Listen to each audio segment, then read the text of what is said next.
The Lord will open the heavens, the storehouse of his bounty, to shed rain on your land in season, and to bless all the work of your hands. You will lend to many nations, but you will borrow from none. The Lord will make you the head, not the tail. If you pay attention to the commands of the Lord your God that I give you this day, and you carefully follow them, you will always be at the top, never at the bottom. Deuteronomy chapter number 28, verse 12 and verse 13. Operating under open heaven. We have been speaking, we have been saying that when the heavens are closed, the ripple effect is just one: no rains. But lack of rain has a very widespread, catastrophic consequences. And that verse you have read, Deuteronomy 28, verse 12, the Lord has said that he will open the storehouses. He will open the floodgates of heaven. He will open the heavens, the storehouse of his bounty, to shed rain on your land in the season. One of the benefits of operating under open heaven is your land receives rain. So your land does not experience unprocedural, unwanted drought. So your land can mean your destiny, your marriage, your business, your CV, your job, your ministry. But if you operate at the open heaven, your rod, the point is rod, will receive rain, will receive supernatural impartation, will receive the grace of God, will receive power of God, will receive Holy Spirit when the heavens are open. Number two, the effect of that is, and will bless, and he's saying in season. In season. So meaning, when you're operating under open heaven, your life is able to observe time and seasons.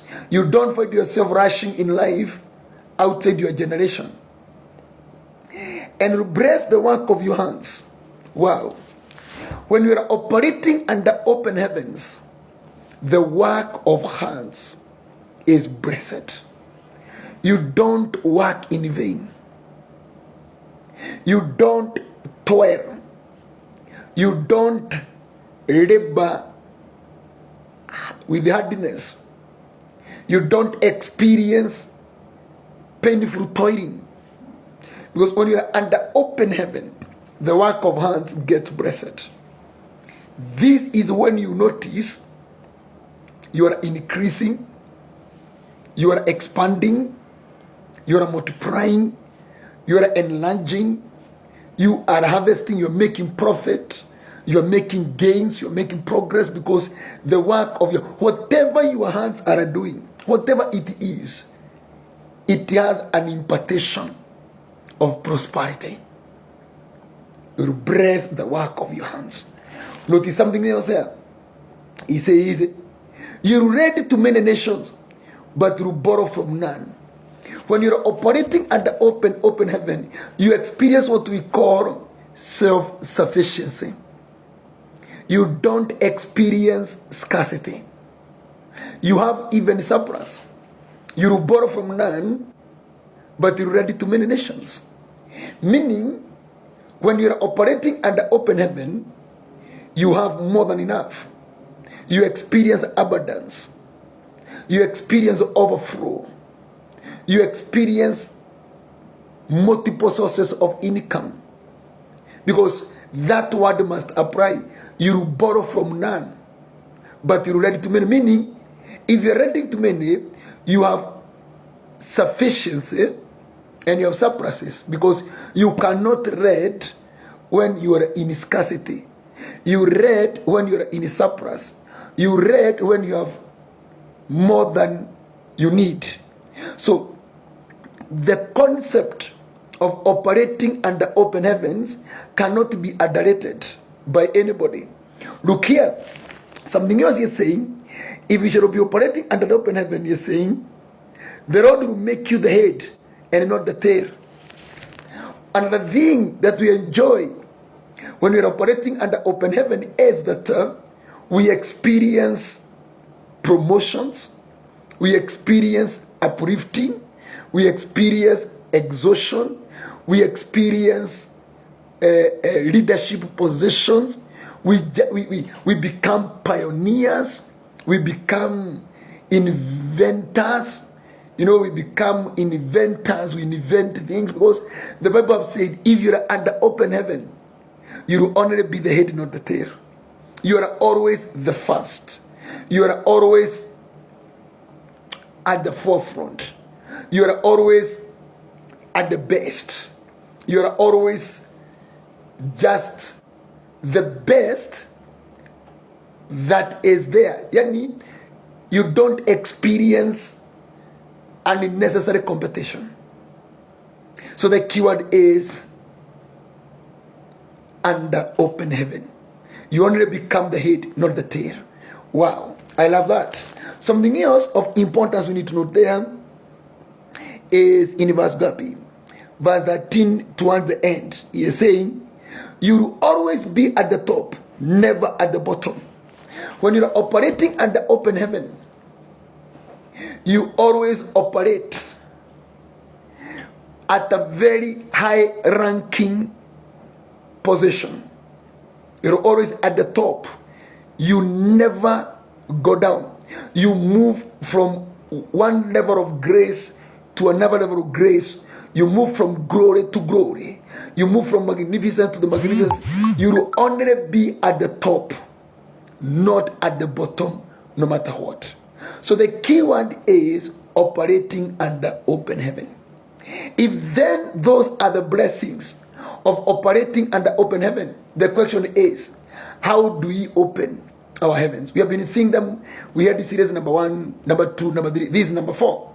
And we are listing down some of the keys to unlocking our heavens.